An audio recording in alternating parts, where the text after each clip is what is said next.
Good morning. Hope everyone had a great weekend and a good opening night for football, as we already have volleyball and cross country underway. But there's just a few things I'd like to talk about this morning. First of all, really appreciate all the cooperation we received last week with the weather being like it was and us trying to get through these excessive heat temperatures. And along with that, this week's forecast looks a lot better, with the highs being anywhere from 88 to 95. So I think we can go back this week to our usual 7 p.m. game times. That'll be a great thing to do. If you feel uncomfortable with that, just call the office and ask to speak to either myself, Mr. Tillman, Coach Framick, or Greg Freeman, and we'll work with you on that. But I think 7 o'clock would be great to get us going. Do want to mention security this morning.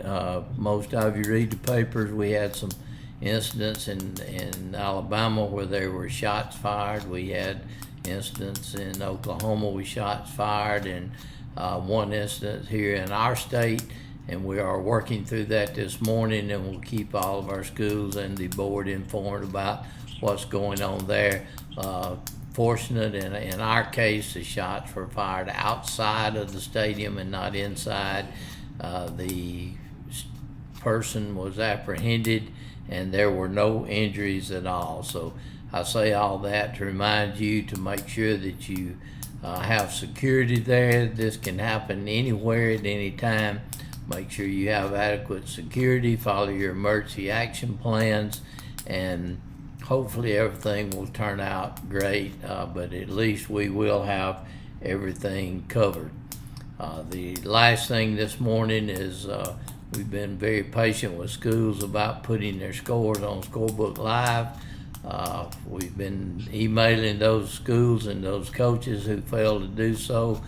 Beginning this Tuesday with volleyball, if scores are not reported on Scorebook Live, there will be notification of a fine for the schools for that. It's just imperative we get these scores on there, and it doesn't take more than 15 seconds to get them put on. So please help us out on that.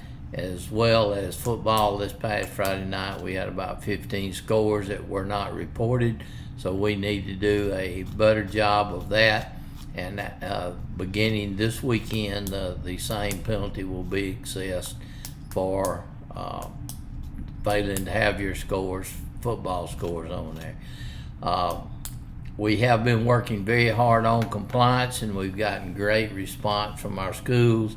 It's extremely important that we all become compliant on Dragonfly so that your liability insurance will cover you. So there are some schools that are still not compliant. They are being notified today. So make sure that you are compliant. For compliance questions, call Tim Stramick or Leanna Dawson here at the office. Once again, thank you for all your help and patience in getting through this heat. The administration, the football coaches especially, and cross-country people have done a great job.